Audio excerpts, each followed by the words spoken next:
할렐루야. 우리 옆에 계신 성도님들과 함께 인사해 볼까요? 샬롬 샬롬. 샬롬 샬롬. 네. 오늘도 하나님의 은혜와 평강이 우리 염영교회 모든 성도님들의 가정과 직장과 삶의 현장 가운데 함께 하시기를 예수님의 이름으로 축복합니다.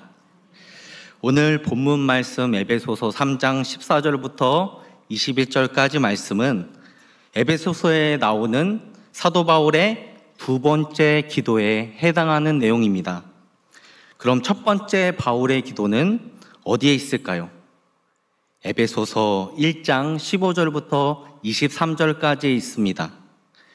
첫 번째 바울의 기도와 두 번째 바울의 기도는 매우 유사합니다. 유사한 내용을 담고 있어요. 오늘 말씀을 듣고 여러분들 집에 가셔서 에베소서 말씀을 1장부터 차근차근 한번 읽어보시기 바랍니다. 그러면 오늘 말씀에 대해서 더 깊은 이해가 있으실 줄 믿습니다.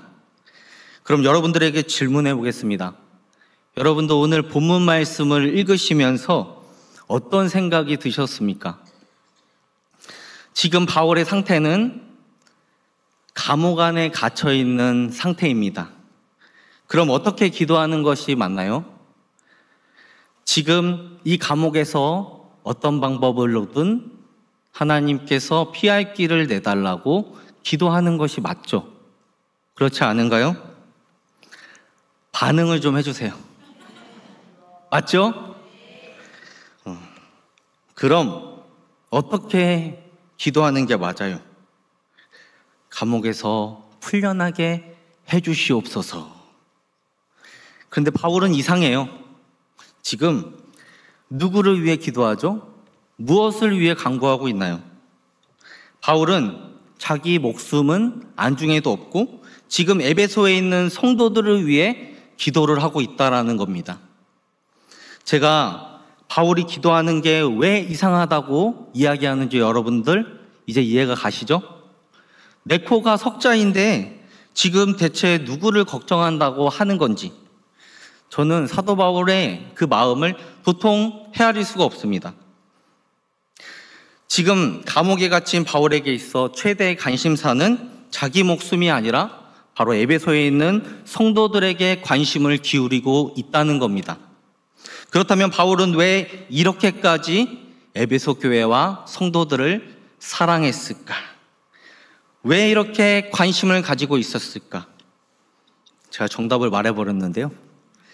바울이 에베소 성도들을 사랑했기 때문입니다.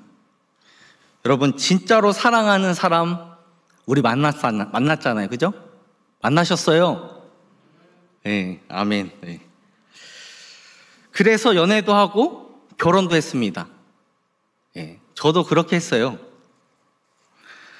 사랑하는 사람이 생기니까 나 자기밖에 모르던 사람이 굉장히 이타적인 사람이 되더라고요. 사랑하는 사람을 만나니까 나보다 상대방을 더 이해하려고 했고요. 그 사람이 생각이 났고요. 그리고 그 사람을 더 배려하게 되었습니다. 아마도 바울의 마음이 그러한 마음은 아니었을까? 에베소에서 바울은 3년간 성도들을 목양했습니다. 그리고 그들에게 관심을 기울였고 애정을 쏟아부었습니다. 그들이 그리스도의 사랑으로 신앙이 성장하기를 간절히 바랬고 영적인 성숙을 위해서 그들을 위해 기도했습니다. 성령님의 역사함으로 그들의 삶이 변화되기를 진심으로 바랬던 것이 바로 사도 바울의 마음이었습니다. 그러니까 지금 감옥 안에서 비록 자신이 갇혀있는 신세지만 바울은 에베소 교회 성도들을 위해서 자신이 할 수 있는 일을 찾은 겁니다. 그 일이 무엇이었을까요? 바로 펜을 들어 에베소에 있는 성도들을 위해서 편지를 쓰는 겁니다. 그것과 동시에 그들을 위해서 기도하는 것이겠죠. 그렇다면 바울이 그토록 특별한 감정을 가지고 애정을 쏟았고 3년간이나 목양했던 에베소는 당시 어떤 모습이었을까요? 궁금하시죠? 예, 궁금하셔야 PPT가 나와요. 네. 네. 지금 이 지도를 보시면 소아시아 7교회와 사도 요한이 유배지였던, 사도 요한의 말년에 유배지였던 반모섬이 그려져 있습니다. 소아시아 7교회가 버가모, 두아디라, 그리고 서머나, 사데, 빌라델비아, 라오디게아, 에베소, 이 7개의 교회였고, 또 이 에베소가 가장 중심에 있었습니다. 그리고 사도 요한의 유배됐던 이 반모섬과도 이 에베소는 근접해 있었습니다.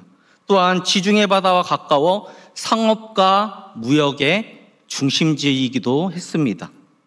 그래서 지역 특성상 상인들이 인구 대부분을 차지했을 정도로 상인들 간의 부와 권력이 지배했던 도시가 바로 에베소였다라는 겁니다.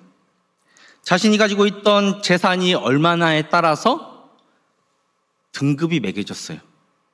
부자냐 노예냐, 이 계급 사회였다라는 것이죠. 그리고 또 한 가지 사실은 이 로마 제국이 점령한 영토들 중 가운데 가장 번영했던 도시가 에베소였다.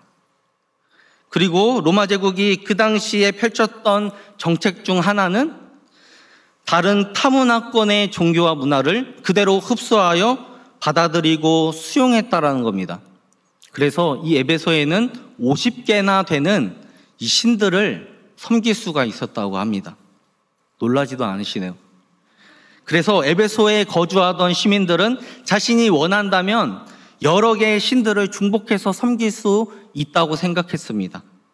그리고 아데미 여신 말고도 다른 신들을 중복해서 섬기면서 또한 로마의 황제도 신으로 섬길 수 있다라고 생각했던 것이죠.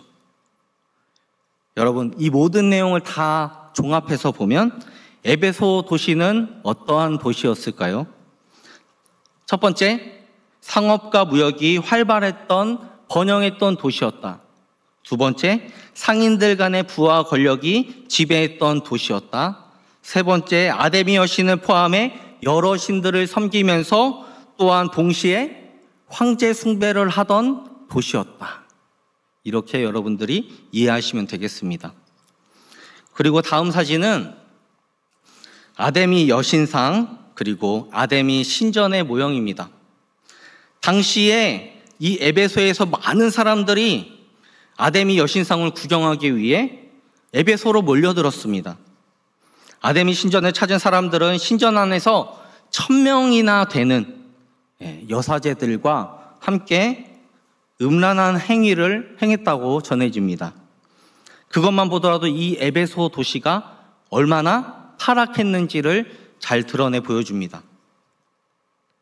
아데미 신전은 기원전 550년에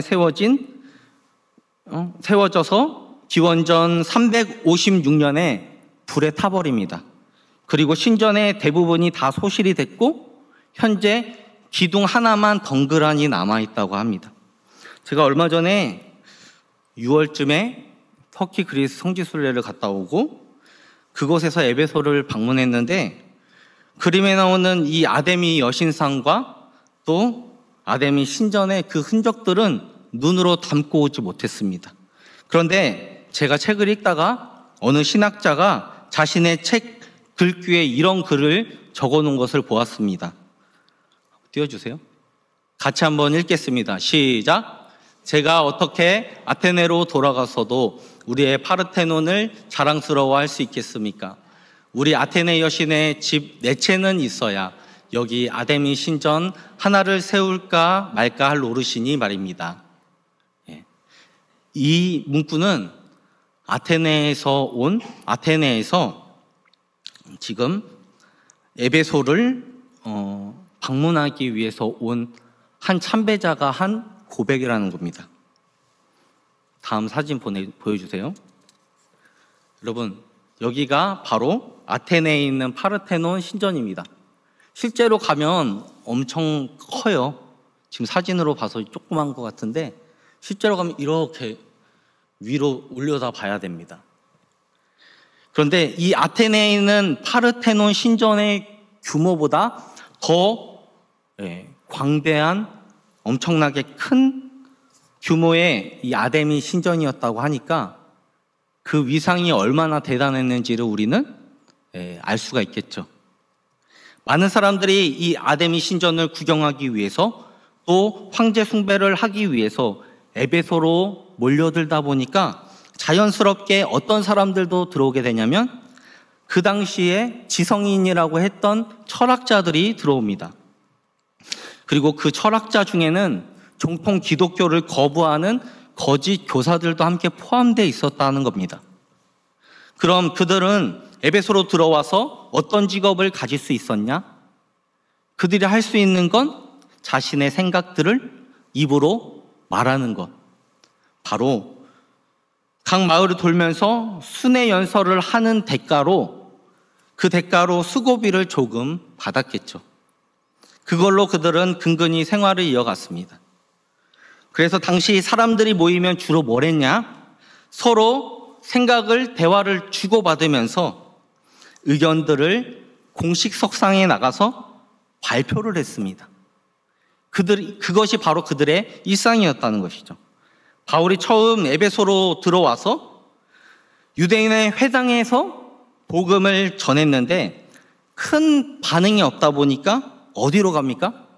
당시에 지성인들이 모여있던 바로 두란노 서원으로 들어가 이방인들에게 복음을 전했습니다. 그리고 바울이 전한 그 복음으로 도시 전체가 흔들리게 됩니다. 그래서 큰 경제적 손실이 발생했는데 관광업과 숙박업을 하던 사람들의 반발이 심해지자 은장색 세공업자인 데메드리오, 그 사람이 사람들을 선동해 바울을 죽이고자 했습니다. 어쩔 수 없이 바울은 급하게 그 에베소를 떠나올 수밖에 없게 된 것이죠. 그런데 그때 바울이 에베소를 떠나면서 장로들에게 부탁한 것이 있습니다. 사도행전 20장 29절 말씀인데요. 함께 읽겠습니다. 시작. 내가 떠난 후에 사나운 이리가 여러분에게 들어와서 그 양떼를 아끼지 아니하며.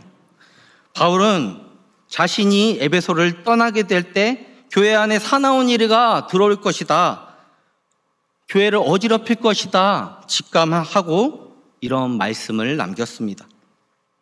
그래서 사나운 이리에게서 교회를 지켜달라고 부탁을 하는데 누구의 이름으로 부탁을 합니까? 바울은 자신이 에베소를 떠나면 바로 주와 및 그 은혜의 말씀에 부탁한다. 사도행전 20장 32절에 말씀하고 있습니다.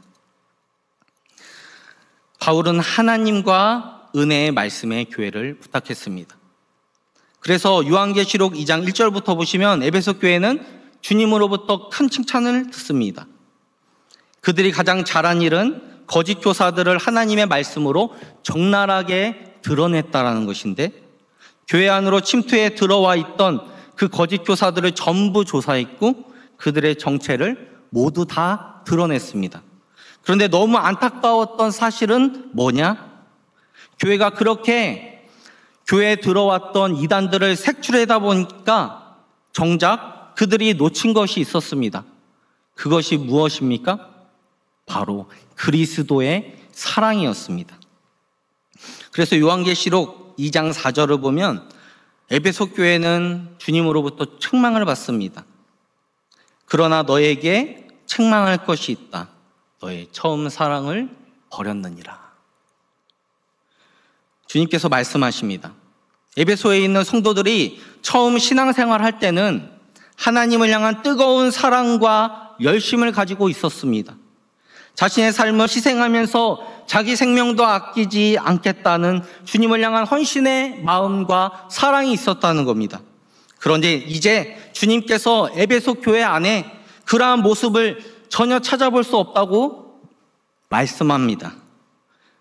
처음 사랑의 모습이 에베소 교회 안에 느껴지지 않는다라고 말씀하시는 겁니다. 에베소 교회는 행위와 수고와 인내와 정통성은 가지고 있었지만 더 이상 예수님과 사랑의 관계를 맺지 못하고 있었다는 것이죠. 비본질 때문에 이 본질이 희생당하고 있는 안타까운 상황이었습니다. 교인들끼리 끼리끼리 친밀한 교제가 있었을 수 있습니다. 그런데 정작 더 신경 써야 할 예수님과의 그 친밀한 애정은 사라졌다는 것이죠. 교회가 본질이 아닌 것에 계속해서 관심을 쏟다 보니까 정작 하나님을 향한 그 사랑을 잃어버렸다는 겁니다. 처음 사랑을 잃어버린 에베소 교회는 결국 그리스도의 사랑이 식어지고 외형적인 그 성장에만 관심을 갖는 그런 교회가 되었습니다. 오늘날 인본주의적인 교회, 인간적인 모임을 추구하는 교회의 모습으로 변질되었다는 겁니다. 바울은 에베소 교회가 그런 교회가 되지 않도록 미리 그것을 막기 위해 에베소 교회와 성도들에게 더욱 관심을 기울이고 애정을 쏟았다는 겁니다. 여러분 이해가 되십니까? 에베소 교회가 이단을 열심히 색출하다가 놓친 것은 바로 그리스도의 사랑이었습니다. 그리스도를 향한 처음 사랑을 그들이 잃어버린 것이죠. 우리도 예수님을 믿고 신앙생활을 하다 보면 언젠가 문득 놓치고 있는 것이 생각나게 될 겁니다. 그때 우리는 무엇을 해야 하느냐? 잠깐 우리가 하던 일을 멈춰서서 우리의 모습들을 다시금 되돌아볼 수 있어야 합니다. 그리고 하나님 앞에 우리의 잘못들을 회개하고 이제 다시 그리스도의 사랑을 다시금 회복하게 해달라고 기도해야 하는 겁니다. 주님과 처음 사랑을 회복하기 위해 우리는 발버둥을 쳐야 합니다. 내 열심보다 중요한 것은 바로 주님과의 사랑입니다. 만약 그리스도인들이 예수 그리스도의 그 사랑의 가치를 놓치게 된다면 신앙의 성장을 잃어갈 수 없습니다. 영적인 성숙을 절대로 기대할 수가 없다는 것이죠. 그래서 바울은 에베소 교회와 성도들을 위해서 하나님께 간절하게 무릎 꿇고 기도하고 있습니다. 그 말씀이 오늘 본문의 14절, 15절 말씀입니다. 같이 읽겠습니다. 시작. 이러므로 내가 하늘과 땅에 있는 각 족속에게 이름을 주신 아버지 앞에 무릎을 꿇고 비노니. 여러분, 유대인들이 평소에 어떻게 기도하시는지 보신 분들 아무도 없으세요? 네, 저도 못 봤어요. 네, 그런데 여러분 보통 일어나서 기도를 한다고 합니다. 그런데 바울은 지금 어떻게 기도하고 있어요? 무릎을 꿇고 기도했다는 겁니다. 그만큼 바울의 기도는 간절했다라는 것이죠. 무엇이 간절합니까? 그 영혼들을 향한 간절함이 있었다는 겁니다. 자기 자신보다 바울이 더 시급하게 생각한 기도는 바로 그 에베소에 있는 성도들, 그 영혼들을 위한 기도였기에 더욱 간절하게 하나님께 기도를 하고 있습니다. 그리고 이어 오늘 본문 16절부터 19절 말씀은 에베소 교회와 성도들을 위해 기도하는 그 기도의 내용이 기록되어져 있습니다. 16절, 17절 상반절까지 말씀을 우리 함께 보겠습니다. 시작. 그의 영광의 풍성함을 따라 그의 성령으로 말미암아 너희 속사람을 능력으로 강건하게 하시오며 믿음으로 말미암아 그리스도께서 너희 마음에 계시게 하옵시고. 여기까지. 바울은 에베소 성도들이 성령으로 속사람이 강건하게 해달라고 간구합니다. 그들의 믿음이 하나님 앞에서 올곧게 세워지기를 간구하는 것입니다. 더 이상 육신이 지배하는 그 삶이 아니라 주님의 은혜로 변화되어 새로운 삶을 살아가는 것, 그것이 바로 속사람의 능력으로 강건해지는 것임을 믿습니다. 그러한 삶을 사는 것이 바로 그리스도인의 삶이다라고 지금 바울은 힘주어 말하는 겁니다. 그렇다면 속사람이 어떻게 하면 강건할 수 있겠습니까? 우리의 힘으로 될까요? 누구의 힘으로 될까요? 바로 성령의 도우심으로만 가능하다는 겁니다. 성령의 능력으로 우리의 속사람이 강건해질 때 우리는 세상의 어떠한 유혹과 핍박이 우리를 엄습해 온다 할지라도 그 어떠한 고난과 어려움에도 우리는 당당히 맞설 수가 있다라는 겁니다. 아멘이십니까? 바로 예수님의 제자들이 그렇게 했습니다. 성령이 제자들에게 임하였을 때 그들이 담대히 나아가 복음을 전했고 더 이상 세상을 두려워하지 않는 사람들이 되었습니다. 여러분, 오늘날도 마찬가지로 우리를 가장 힘들게 하고 가장 큰 두려움에 빠지게 하는 것이 대체 뭘까요? 여러분, 우리가 처한 그 상황과 어려움이 우리를 힘들게 하는 겁니까? 그럴 수 있죠. 그러나 우리 안에 속사람이 근본적으로 생각해 보면 강건하지 않기 때문에 그런 건 아닐까요? 우리가 성령의 능력으로 말미암아 속사람이 강건해질 때 내 상황과 어려움이 찾아와도 우리는 괜찮은 겁니다. 왜냐? 내 안에 계신 성령 하나님이 지금도 나를 붙잡고 계시기 때문에. 그리스도께서 우리 마음에 내주하고 계시는 것은 곧 성령에 의한 것이며 성령이 우리 가운데 내주하고 계실 때 그 성령께서 주시는 그 강건함이 바로 우리 속사람의 강건함이라는 것입니다. 그래서 바울은 그리스도께서 내 마음에 계시게 해달라는 그 간구를 할 때마다 헬라어로 카토이케오, 거주하다라는 단어입니다. 이 단어는 나그네가 하룻밤 묵어가는 그런 것이 아니라 자기 집에 집주인이 거처를 명확하게 할 때 사용하는 단어인데 우리의 삶의 주인 되시는 그리스도께서 언제나 우리 마음속에 거주하여 주시기를, 그래서 그 그리스도께서 우리를 통제하시고 주관하시고 강건하게 하시기를 지금 바울은 간구하고 있는 겁니다. 그리고 오늘 본문 18절과 19절 말씀을 여러분들 보시면 바울은 모든 성도와 함께 지식에 넘치는 그리스도의 사랑을 알고 그 너비와 길이와 높이와 깊이가 어떠함을 깨달아 하나님의 모든 충만하신 것으로 너에게 충만하시기를 원한다 라고 기도합니다. 사랑하는 성도 여러분, 에베소 교회의 성도들은 이미 예수 그리스도의 사랑을 바울을 통해서 충분히 들었을 겁니다. 바울은 이미 에베소서 1장과 2장에서 그리스도가 우리를 위해서 십자가를 해서 죽으셨고 부활하셨고 유대인과 이방인을 하나로 만드는 그 십자가 사랑을 다시금 상기시킨 바 있습니다. 그런데도 다시 예수 그리스도께서 베풀어 주신 그 사랑과 무한한 너비와 높이와 깊이를 깨닫게 해달라고 기도하는 것은 그만한 이유가 있다는 겁니다. 바로 하나님의 사랑에 대한 그 확신이 성도를 이 세상에서 강건하게 하는 가장 강력한 힘과 동력이 되기 때문입니다. 그러므로 바울의 기도는 모든 세대를 막론하고 그리스도인들에게 진정 중요한 것이 무엇인지를 생각하게 합니다. 그러므로 우리에게 필요한 것은 성령의 능력과 함께 주님의 그 사랑을 진실로 깨닫는 것, 바로 그것입니다. 예수님의 사랑을 아는 만큼 그 사랑에 우리는 보답하며 살아가는 겁니다. 그리고 바울은 하나님의 모든 충만으로 우리를 충만케 해달라고 기도합니다. 여러분, 하나님의 모든 충만하심은 온전하신 하나님의 모든 것을 가리키는 겁니다. 하나님의 사랑과 거룩하심과 위로하심, 그리고 하나님의 자비와 긍휼, 이 모든 것이 바로 우리 가운데 충만해지기를 바울은 기도합니다.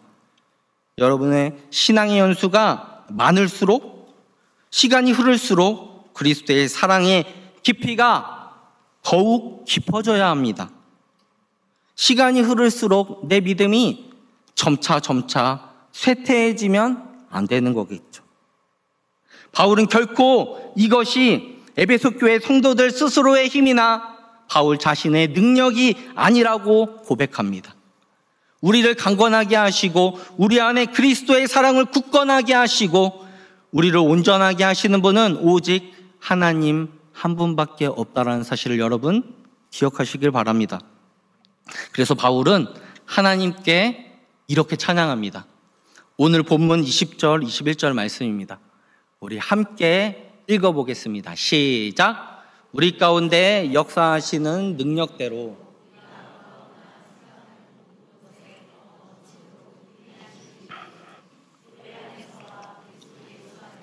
영광이 대대로 영원 무궁하기를 원하노라. 사랑하는 성도 여러분, 우리를 결코 포기하시지 않는 분이 바로 하나님이십니다. 믿으십니까? 우리의 상황을 결코 외면하지 않으시는 분이 하나님이세요. 지금 우리 가운데 역사하고 계시는 분이 우리 하나님입니다. 그 하나님을 확신하시기 바랍니다. 우리가 생각하고 기도하는 것보다 훨씬 더 넘치도록 이루어 주실 분이 우리 하나님이시기에 우리는 오늘도 내일도 모레도 우리와 함께 하시는 임마누엘 그 하나님의 그 약속, 신실하신 약속을 붙들며 믿음 가운데 나아가는 겁니다. 오늘 말씀을 정리하겠습니다. 사랑하는 성도 여러분, 오늘 간절한 바울의 기도는 무엇이었습니까? 에베소 교회와 성도들을 향한 간절한 외침이었다라고 말씀드릴 수가 있겠습니다. 바울은 에베소 교회 성도들이 오직 성령으로 그 속사람이 강건해지기를 기도했고, 또한 그리스도의 사랑을 그들이 알므로 그 사랑과 너비와 길이와 높이가 다시금 그들 가운데 깨달아지기를 원했습니다. 그러므로 하나님의 충만하심이 그들 가운데 넘치게, 그러므로 그들의 삶을 통해서 바로 하나님이 영광을 받으시도록 그것을 기도한 겁니다. 여러분, 제가 기도라는 단어를 헬라어 원어로 찾아보니까요, 총 3가지가 나왔습니다. 첫 번째는 프로슈케라는 단어였습니다. 행하다 플러스 원하다. 그리고 두 번째로 테시스라는 단어였습니다. 간구하다, 빌다, 구하다 라는 뜻입니다. 세 번째 엔듀크시스라는 단어였습니다. 다른 영혼을 위한 기도. 이 프로슈케는 하나님을 향하여 우리가 원하는 것을 간구한다라는 의미고, 또한 테시스도 이 프로슈케와 비슷한 어원을 가졌습니다. 그리고 마지막 엔두쿠시스는 이 프로슈케와 테시스와 다르게 영혼들을 위한 기도라는 겁니다. 오늘 바울의 기도는 지금 나온 엔두쿠시스, 다른 영혼들을 위해 하나님 앞에 간절함으로 하는 기도였습니다. 신앙의 성장과 영적인 성숙을 이루도록 하기 위한 기도였죠. 자기 목숨보다도 더 그들을 사랑했기에, 그들의 영혼을 사랑했기에 자신을 희생하는 간절한 기도였습니다. 여러분, 누군가를 사랑하게 되면, 누군가를 진심으로 사랑하게 되면 그를 위해 기도하게 됩니다. 그 사람이 하나님의 사람으로 진심으로 변화되기 위해서 그 권면하는 일과 함께 기도하게 된다는 것이죠. 그 사람이 그리스도의 사랑을 깊이 깨닫기를 간절히 바라며, 그리스도의 사람으로 변화되기를 간절히 바라며 기도합니다. 만약 한마디의 기도도 없이 그가 변화될 것이라고 생각하나요? 그러면 잘못 생각하신 겁니다. 여러분, 기도 없는 권면과 질책은 오히려 한 영혼을 실족하게 만들 수 있습니다. 바울이 에베소 교회와 성도들을 진심으로 사랑했기에 그들의 영적인 변화, 그리고 믿음이 성장하고 성숙해지기를 간절히 기도했던 것처럼 우리도 우리에게 맡겨진 영혼들, 그 영혼들을 위해 우리가 간절함으로 외쳐야 합니다. 오늘 사도 바울이 담고 있는 이 기도의 주제는 바로 그리스도의 사랑입니다. 그 그리스도의 십자가 사랑을 에베소 교회 성도들이 그 마음 가운데 담을 수 있도록 성령의 능력으로 그들의 속사람을 강건해 주시기 위해서 그리스도의 사랑을 깊이 깨닫게 해달라는 간절한 외침. 바로 이 기도가 믿음의 성도인 그리스도인들이 해야 할 기도입니다. 여러분, 제가 신앙생활을 시작하고요, 목회자로 헌신되기까지 진짜 오랜 시간이 걸렸습니다. 그리고 누군가는 저의 부족함, 연약감을 알고 있음에도 기다려 주었고 인내해 주었고 그리고 저를 위해 기도해 주었다는 겁니다. 한 사람의 변화를 위해서 말이죠. 저를 위해 기도해 주시는 동역자들이 있었다는 겁니다. 오늘 제가 설교를 준비하면서요, 그분들께 너무 감사했어요. 그리고 또 한 가지는, 제가 얼마 전까지도 인천에서 사역을 하고 있었는데 낯선 땅 천안에 어떻게 오게 되었을까? 이 천안에 온 것이 너무 감사한데요, 하나님께서 저한테 이런 마음을 주셨어요. 제가 오늘 설교를 계속해서 묵상하며 또 설교문을 계속해서 수정하며 작성을 하다가 하나님이 제 마음 가운데 주시는 거예요. 저에게 하나님 맡기신 일들이 있기 때문에, 제가 이곳 여명교회에서 해야 할 일이 있기 때문에 저를 보내주신 줄 믿습니다. 바로 하나님께서 가장 기뻐하시는 그 일을 하라고 저를 보내셨다는 겁니다. 우리 여명교회 성도님들을 위해서 날마다 기도하는 일, 그리고 우리 김영진 담임 목사님을 위해서 기도하고 함께 협력하며 하나님의 교회를 아름답게 세워가는 일, 그리고 여러분들의 가정과 직장과 사업장을 위해서 날마다 기도하는 일, 그 일을 하라고 저를 보내신 줄 믿습니다. 저와 여러분이 그 하나님께서 기뻐하시는 그 일을 감당하셨으면 좋겠어요. 하나님께서 기뻐하시는 아름다운 교회, 우리가 함께 만들어 갑시다. 주님이 피로 사신 아름다운 교회, 주님이 머리 대신 거룩한 교회, 우리 여명교회를 함께 만들어 가보면 어떨까요? 이 시간 우리가 교회라는 찬양 함께 부르고 기도했으면 좋겠습니다.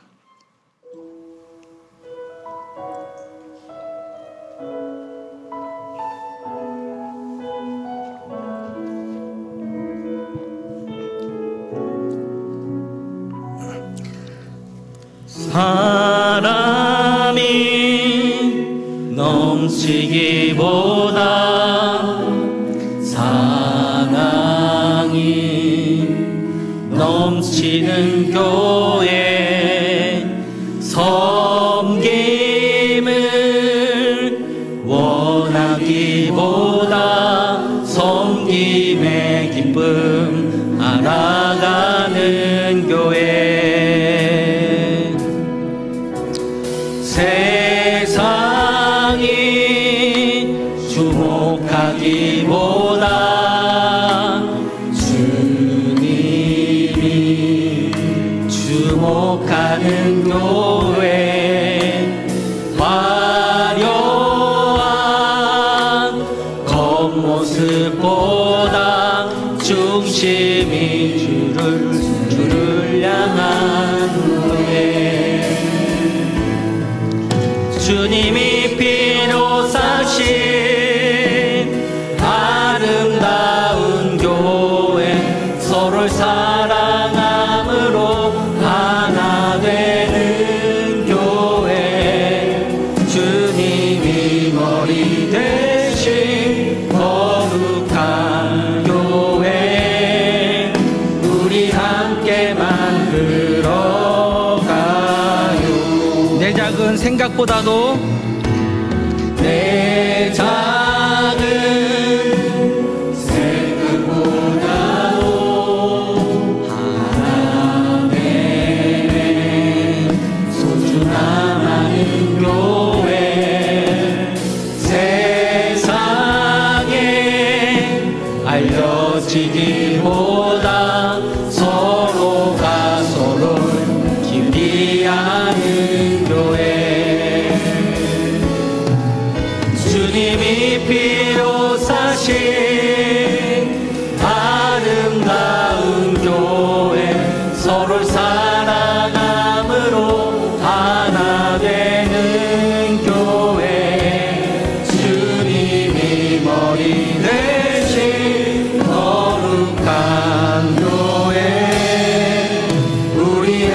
새롭게 만들어가. 주님이 피로 사신 주님이